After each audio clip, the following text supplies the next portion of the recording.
And when power begins slipping from the hands of the narcissist, something deeply revealing often emerges from within them. At first there may be subtle attempts to regain influence, small messages filled with false concern, carefully timed apologies, sudden displays of vulnerability meant not to heal but to reopen the door of control.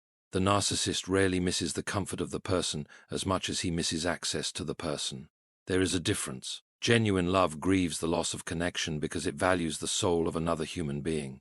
Narcissistic attachment grieves the loss of usefulness, admiration, obedience, or emotional supply. This is why many wounded people become confused when the narcissist suddenly appears kind after seasons of cruelty. They mistake temporary softness for transformation. But a starving wolf may approach quietly not because its nature has changed, but because hunger has made it strategic. True repentance is not measured by tears alone. Even selfishness can cry when consequences arrive. Real change reveals itself through humility, accountability, patience, and a willingness to accept truth without manipulation. Yet the wounded soul, having long been deprived of affection, may cling desperately to even the smallest sign of warmth.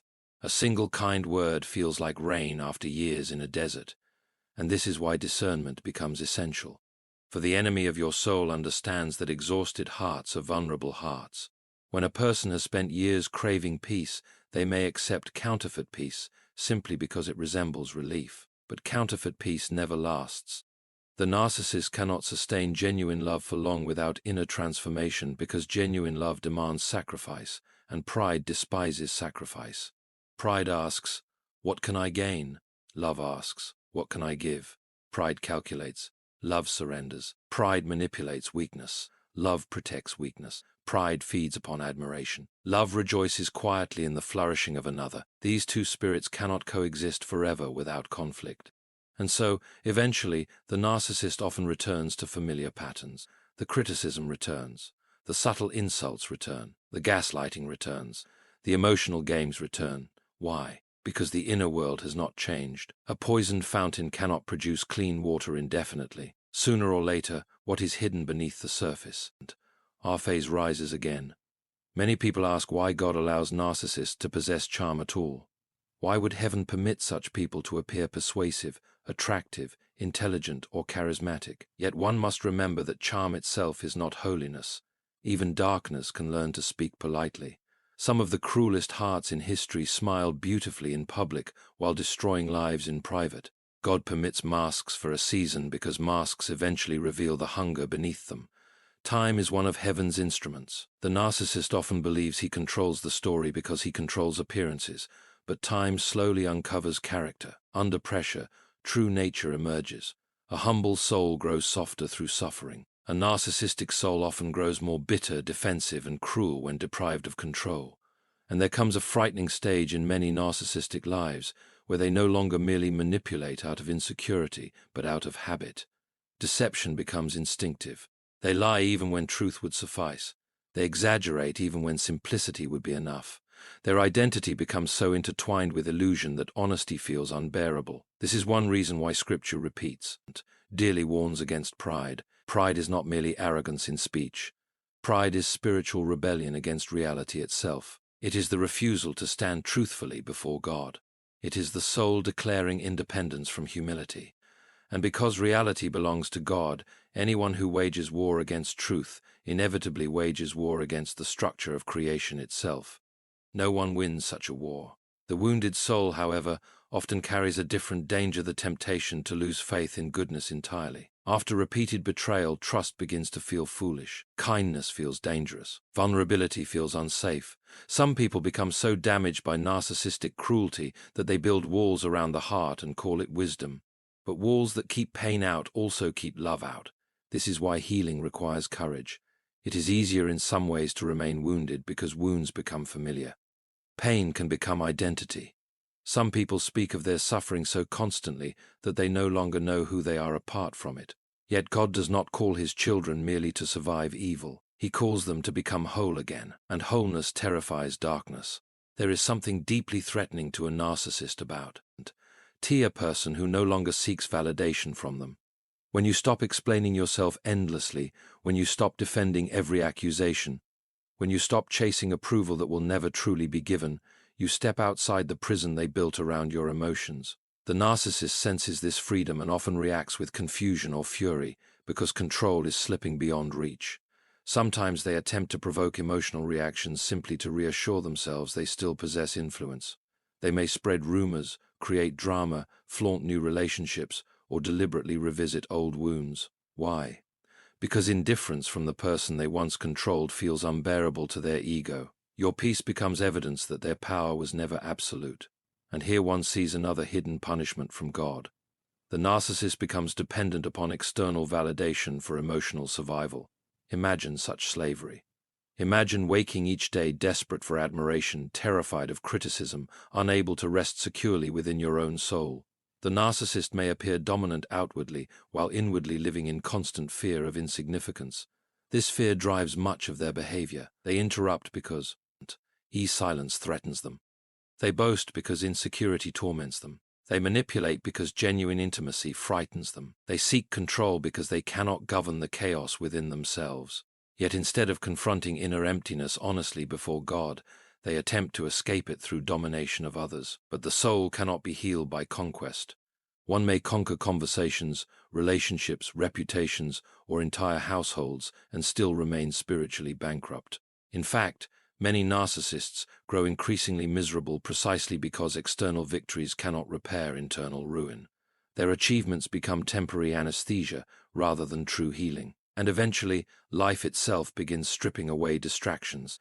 Age weakens beauty, time exposes character, circumstances change, health declines, influence shifts. The admiration once easily obtained becomes harder to maintain. Younger voices emerge, new personalities capture attention. The narcissist who built identity upon superiority begins feeling the terror of irrelevance. For the humble soul, aging can deepen wisdom. For the narcissistic soul, aging often deepens panic. Because if your worth depended on your worth, idly upon being admired, what happens when applause fades? If your identity depended upon being desired, what happens when attention moves elsewhere? If your sense of value depended upon controlling others, what happens when others finally walk away? This is why many narcissists become increasingly desperate with time. Some intensify manipulation. Others reinvent themselves repeatedly to maintain fascination. Others retreat into bitterness, convinced the world has become unfair simply because it no longer worships them as before. Yet through all this, the wounded person must remember something vital. You are not responsible for saving someone determined to remain blind. Compassion does not require self-destruction. There are souls who confuse forgiveness with permission. They believe being loving means tolerating endless abuse. But even Christ withdrew from those whose hearts were hardened against truth. Even divine mercy did not surrender itself to manipulation. Love without wisdom becomes captivity. And there is profound wisdom in learning when to step away from what continually poisons the soul. Some listeners have spent years praying for a narcissist to change while ignoring. Ring the damage occurring within themselves. You became so focused on rescuing another person that you neglected your own spirit. You tolerated disrespect in the name of patience. You accepted emotional starvation in the name of loyalty. You remained where your soul was shrinking because you feared appearing selfish for leaving. But God does not delight in the destruction of your dignity. The Lord may indeed call people to endure hardship for noble purposes, but He never glorifies manipulation, cruelty, or the systematic crushing of another human being's spirit. There is a difference between sacrificial love and psychological enslavement. One produces life, the other drains it. And often, when the wounded finally begin establishing boundaries, the narcissist accuses them of becoming cruel. This accusation confuses many people because empathetic souls naturally fear harming others. But boundaries are not hatred. Saying no to manipulation is not wickedness. Refusing to participate in emotional chaos is not selfishness. In fact, boundaries often reveal truth more clearly than arguments ever could. A narcissist can manipulate conversations endlessly, twisting words until confusion reigns. But boundaries create reality. They say, this behavior is unacceptable. They say, I will no longer abandon myself to preserve your comfort. And because narcissists depend heavily upon blurred limits, healthy boundaries feel like rebellion to them. Yet boundaries are often the beginning of restoration.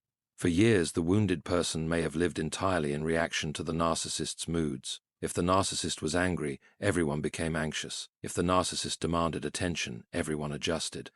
If the narcissist felt insecure, everyone offered reassurance. Entire households sometimes orbit around one wounded ego, while everyone else slowly disappears into emotional exhaustion. But healing begins when the wounded soul remembers that their existence is not merely an extension of another person's desires. You were not created to carry someone else's emptiness forever. Only God can fill the abyss inside the human heart. And any person who demands that another human being become their constant source of validation places upon flesh a burden flesh was never designed to bear. This is why relationships with narcissists often feel exhausting beyond explanation. The dough. Mans are endless because the inner void is endless. No compliment satisfies for long. No sacrifice proves enough. No loyalty secures permanent peace. The target constantly moves because the problem is spiritual rather than circumstantial. And here lies another terrible punishment of the narcissistic soul: perpetual dissatisfaction. The narcissist may obtain admiration and still feel empty. They may acquire success and still feel restless. They may enter relationship after relationship and still feel unseen. Why? Because pride distorts appetite. It creates cravings that earthly things cannot fulfill. There are wealthy narcissists who remain miserable, attractive narcissists who remain insecure, influential narcissists who remain deeply lonely. Outward abundance cannot cure inward corruption. And perhaps this is why God sometimes allows the wounded person to leave while the narcissist remains trapped within themselves. The victim feared abandonment for years, yet in truth the narcissist is often the truly abandoned soul, abandoned not by God initially, but gradually by truth, humility, intimacy, and peace because of persistent refusal to surrender pride. Still, one must guard gain self-righteousness while recognizing this reality. It is easy after suffering beneath narcissistic cruelty to view oneself as morally superior. But pride can infect victims as well as abusers. Some wounded people begin secretly delighting in the downfall of those who hurt them. They become consumed with proving themselves right rather than becoming whole. Yet healing is greater than vindication. God is not merely interested in proving you innocent. He is interested in restoring your soul, and restoration often happens quietly. At first it may appear small, a peaceful morning without fear, a conversation where you no longer apologize for existing, an evening without emotional chaos, a rediscovered hobby, genuine laughter returning unexpectedly after years of heaviness. These moments seem ordinary, yet they are sacred signs of resurrection within the human spirit. The narcissist, however, frequently cannot understand such peace because their lives are fueled by intensity rather than depth. Calm feels boring to them. Stability feels empty. They often create unnecessary conflicts simply to feel emotionally alive. Chaos becomes familiar territory, but a healed soul no longer mistakes chaos for passion. And this change deeply unsettles the narcissist because it means their old methods are losing effectiveness. Emotional manipulation depends upon emotional addiction. Once a person begins valuing peace more than drama, the cycle weakens. There are some who hear these words and still secretly hope the narcissist will finally become the loving person they pretended to be in the beginning. This hope is understandable because the early charm felt so real. The attention felt intoxicating. The connection felt extraordinary. But often the beginning was not a revelation of true character. It was a strategy of attachment. The narcissist mirrors desires brilliantly at first. They study vulnerabilities. They become whatever gains admiration, affection, or access. But maintaining masks requires energy, and eventually authenticity breaks through. That is why many victims remain haunted by memories of the good version of the narcissist. They spend years trying to recover a person who never fully existed. They chase moments rather than reality. Yet freedom begins when illusion dies. And illusion must die before truth can heal. God does not heal us through fantasies. He heals through truth. Painful truth sometimes, but liberating truth. The truth that you cannot force another soul into goodness.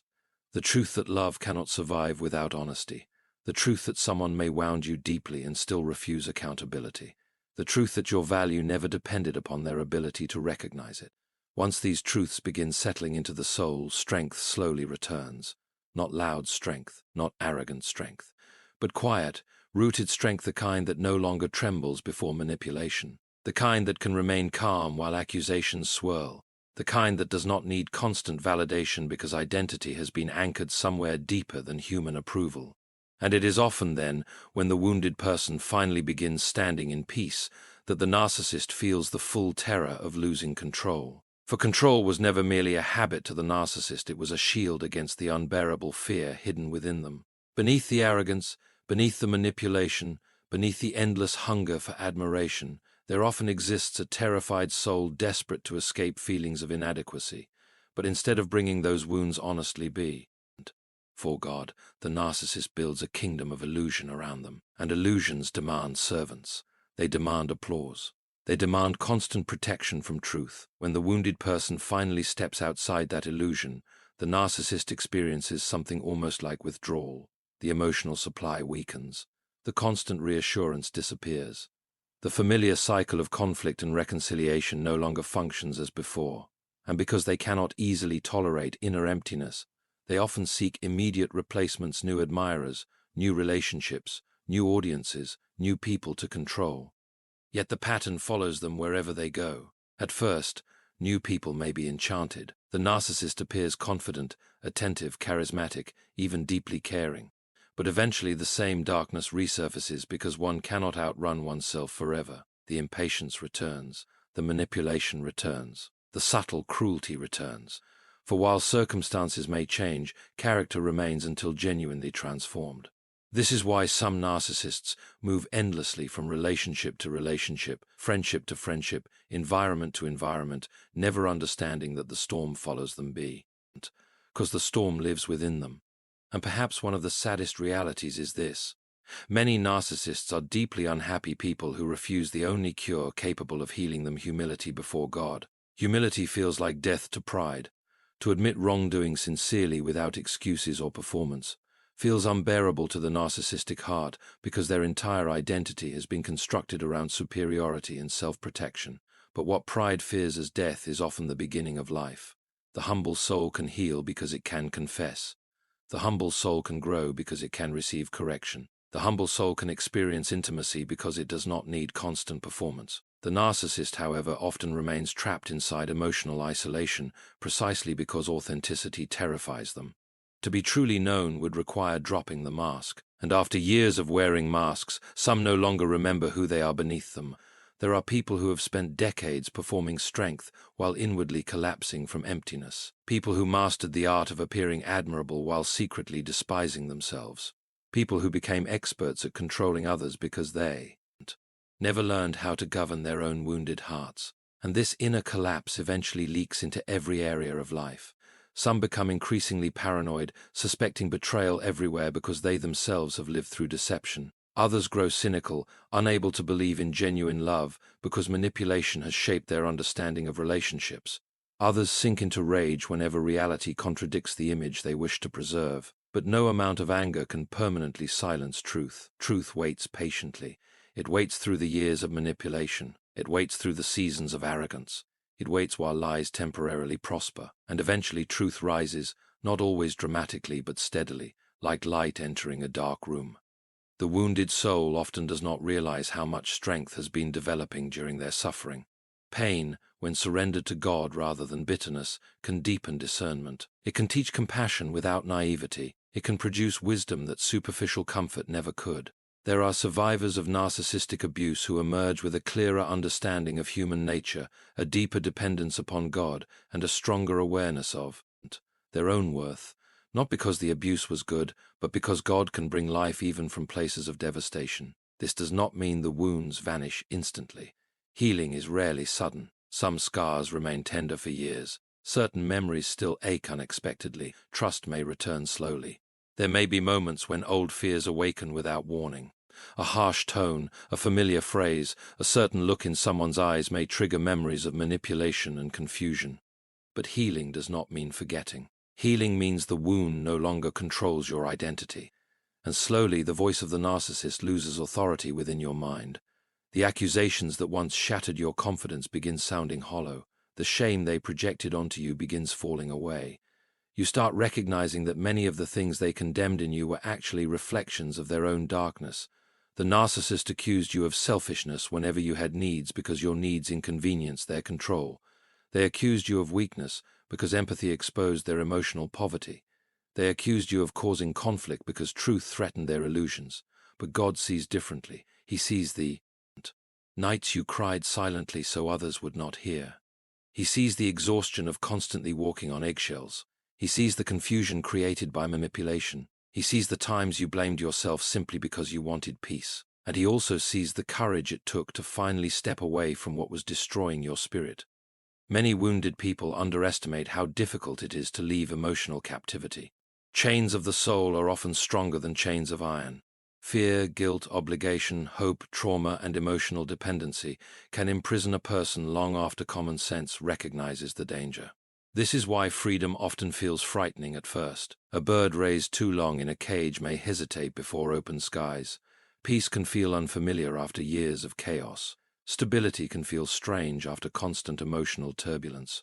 Yet over time, the soul begins adjusting to freedom. Breathing becomes easier. Thinking becomes clearer. Joy begins returning in quiet moments. And one day, perhaps unexpectedly, you realize something astonishing. The narcissist no longer occupies the center of your emotional world. Their approval no longer determines your value. Their moods no longer control you. Our peace. Their opinions no longer define your identity. The power they once held begins fading like a shadow at sunrise. This is one of God's greatest acts of restoration, not merely removing harmful people, but restoring the soul they tried to diminish. Meanwhile, the narcissist often continues searching externally for what can only be found internally through surrender to truth.